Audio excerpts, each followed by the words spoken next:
Monday, December 2nd, 2013, 10:15 am. I get home from school and lie on my bed, and it starts to feel like my bed is swallowing me, like I'm falling into a bottomless void. I'm going to show you the 11-year battle I had with depression and show you what worked and what didn't. I'm going to show you how you can become resilient towards clinical depression and have amazing self-esteem and confidence. So let me save you 11 years. Everything I'm going to mention in this video, I practiced deeply and I fully tested each method for you. So an important disclaimer here. This is my personal experience, it's not medical advice, and some of these things might work amazingly for you, and some of the things might not work for you at all. Early days, 18 to 23. The first thing I tried was weight training. Seeing your body morph and change into something you didn't think was possible does give you self-confidence. But becoming a confident and well-rounded individual does not end your battle with depression. The key difference is that clinical depression is a chemical imbalance, not a lack of self-esteem. In this video, I'm going to show you what actually worked for me fighting this chemical imbalance. For us to fight clinical depression, the key is to build a resilient mind and let go. Resilience and letting go is more important than confidence and good self-esteem. Weight training is a good way to get your foot in the door to start the self-development stuff. But weight training alone didn't do much for me in terms of fighting depression, and I believe it is because it doesn't build as much mental resilience as some of the other stuff I'm going to be going over. It is still worth it for the self-esteem and confidence boost, so weight training is going to go under helps but not a game changer. At this point, I wasn't seeking things that would help me heal. It was more about what made me feel good. And this is when I started working on my social life. I would proactively make friends and connections.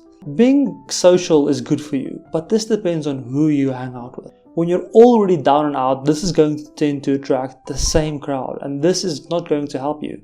But sometimes you do meet someone with a positive mindset who is willing to be your friend. And this does help, and this can lift you out of having low self-esteem and help you become confident. Having increased confidence and self-esteem does help with depression, but it's not going to give you the resilience to go through it. It's entirely possible to be extremely confident and depressed, so being social is going to go under helps, but not a game changer. Panic attacks, 23 to 25. I started a marketing company and landed a big client. I wanted to do everything I can to impress this client, but this client was upset with everything I did. I woke up drenched in sweat, my heart pounding like a war drum, my chest so tight I couldn't breathe. My mind was screaming, this is it. This is how I die. A panic attack literally feels like you're getting a heart attack and that you're going to die. This was the first time I realized that I seriously need to work on my mental health. The first thing I did was try medication for panic attacks. And it made me feel exhausted all the time, like a weight was pressing on me, making it hard to get out of bed. I couldn't focus on anything and it felt like my energy was drained, leaving me numb. If your medication works for you, amazing. I love that it works for you. I'm not adding to the stigma behind them, but it didn't work for me. I'm going to have to list these medications under didn't work. When the medication didn't work, I tried therapy. It did help a little in boosting my confidence and improving my relationships. Therapy gave me some tools, but when the storm of emotions came crashing in, I was still lacking the inner strength and resilience to truly face it head on. If therapy works for you, good for you, and it is something you should try at least once, as it doesn't hurt to try. Therapy, I'm going to put under helps, but not a game changer. After therapy, I turned to guided meditations through apps like Headspace. Guided meditations did give me a slight sense of clarity and awareness, but it always felt surface level. It was like a brief moment of calm, but when the darkness of depressive episodes came rushing back, it didn't have the strength to hold me steady. It introduced me to meditation and it prepared me for deeper forms of meditation that I will go over later in this video. Guided meditations goes under helps, but not a game changer. Success, 25 to 28. COVID happened and I lost my business. This was a blessing in disguise because right after this happened, I landed an amazing job. At this point, I had a job that was very high paying, my dating life was the best it had ever been, my social life was amazing, and I could afford things like traveling and overpriced GPUs. I had reached all the goals I set out for myself, but I still fell into deep depression. How is it possible for me to succeed in everything I set out to do, build good confidence and self-esteem, and still be depressed? There are people who have amazing lives, have successful careers, but we still lost them in the end to depression. Wildly successful people. This is because success doesn't cure a chemical imbalance. It doesn't help you build the resilience to get through depressive episodes. So, reaching my goals didn't work. I know it seems like nothing is working, just hang out for a bit. I'm getting to the things that worked, but I only discovered them later in life. After the high life didn't work for me, I started looking at psychedelics, tripping for insight and microdosing. When I tripped the first time, it gave me some insight as to how to get my life together. But as I kept going back for more trips, there were no more insights, and I just felt more disconnected from reality. Like I'm not real and nothing around me is real, and this made me more anxious. As for microdosing, instead of finding balance, I felt more disconnected from myself, trapped in a constant state of unease and anxiety, like I couldn't trust my own mind. So Alan Watts said, "If you get the message, hang up the phone." For psychedelics are simply instruments like microscopes, telescopes, and telephones. The biologist doesn't sit with their eye permanently glued to the microscope. They go away and work on what has been seen. So psychedelics is going to go under helps, but not a game changer. Downfall. 28 to 29. I was starting to despise the job I once loved. The depression crept in slowly and steady until it felt like a cloud hanging over me every day. I found myself dreading the day ahead, overwhelmed by a sense of emptiness. And I began to question if I even wanted to keep on going. Because of how bad things got from me up to this point, this would be the year that I tried everything. I meditated for over 200 hours, read 25 books on personal development, saw another therapist, and this is when I tried journaling. I tried gratitude journaling, writing down my thoughts, emotions, and what excites me. Now, I believe journaling can help you with confidence. It was like writing down my thoughts gave me a temporary relief. But when the storms of depression hit, I realized it didn't give me the strength I needed to face those deeper, darker moments. So, journaling is going to go under helps, but not a game changer. Next, if I could give you a pill that will make you feel amazing for the rest of the day, but put you in excruciating pain for 2 minutes, would you take it? If yes, then why not just take a cold shower? Cold showers are challenging, and not only are they super healthy for you, the shock of the cold forces you to confront your discomfort head on. And in doing so, it builds a deep, unshakable resilience within you and forces you to let go. Every time I get out of the cold shower, I feel like $1,000,000. You can get the same effect from like an ice bath or a sauna. So cold showers, ice bath, sauna, it's going to go under. Worked amazingly well. Comeback.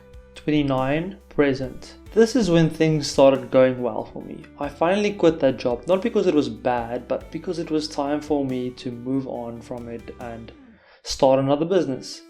So I started enjoying the small things in life more, like my family, my friends, the community around me, and I was finally doing something that I was passionate about. I got into a routine with this depression, and this is when I discovered what really works, what truly helps with depression.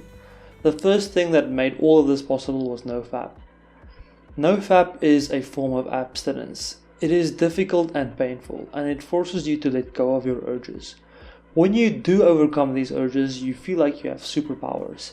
You follow through on your habits more easily, you're more comfortable in your own skin and in social settings, and it is easy to access flow states. NoFap will give you Spartan warrior level resilience. So NoFap is definitely going to go under. Worked amazingly well. Now, I thought NoFap was the best thing on earth until I tried HIIT. High intensity interval training is on a different level entirely. This is not the same as steady paced cardio, because with HIIT, what you need to do is run or do cardio intensely for a minute and then stop, and then do cardio intensely for a minute and then stop. This type of exercise forces you to be resilient, and it forces you to let go as well. And this worked even better than NoFap and cold showers. HIIT is like resilience on steroids. HIIT cardio/sprinting is going to go under absolute game changer. HIIT is not going to help you if you don't get the basics right. One of the most overlooked ones is going to bed early. Going to bed early allows you to get up early and get a good amount of sleep. If you're battling with clinical depression, you need to do everything you can to get your body in a positive physical state. And going to bed early is the absolute minimum next to eating healthy and staying hydrated. So going to bed early and getting good sleep is going to go under worked amazingly well. One of the best things that I ever discovered was deep meditation. I signed up for a 10-day silent retreat, and this is 12 hours meditation per day. No talking, no cell phones, 100% dopamine fasting, basically being a monk for 10 days. This forced me to let go. Sitting 12 hours per day was an insane challenge. This is where I learned deep meditation. I usually meditated either with a guide or through controlled breathing, but this time there was no guide and no controlling my breath. It was just watching your breath and later watching the sensations in your body. I was forced to finally sit and experience myself. This is deep meditation, and it is way more effective than other meditations when it comes to letting go. Deep meditation/meditation retreat, so being a monk for 10 days and letting go through deep meditation, absolute game changer. I also tried a sensory deprivation tank. You get in and it's like the world fades away. All your senses are stripped down, no sound, no light, you're floating in water, but it feels almost weightless, like you're suspended in nothingness. But if I have to be honest about the benefits, you can get the same results from disciplined deep meditation. I would put this higher if you have access to it every day, but most people don't. So sensory deprivation tanks helps, but not a game changer. Then Nietzsche said, "He who has a why to live can bear almost anyhow." Purpose. In the previous years, my purpose was to get jacked, make more friends, get a girl, and become rich. Now this is better than nothing, but it's not the type of purpose that will give you true meaning and give you resilience. But when you create a purpose for yourself, it needs to be something that is bigger than you and something that excites you. I had things that excited me, but it wasn't serving something bigger. As soon as it serves something bigger than you, that is when it starts working. There is nothing that makes your resilience stronger than having a purpose and why. So having a purpose and why is going to go under absolute game changer. So that's the tier list, guys. So what works best for me? I'm currently on a 60+ day NoFap streak. I sometimes feel depressed in the mornings, but I get up, do a 30-minute deep meditation, take a 2-minute cold shower, and then do 40 minutes of weight training followed by 10 minutes of HIIT. These 4 things turn my mood around and make it possible for me to speedrun my day. I don't believe I'm cured. I'm still learning and still going to try out new things to help with depression. To stick with me and see where this journey goes, hit the like, subscribe and notification button. So what's next? I will try the following.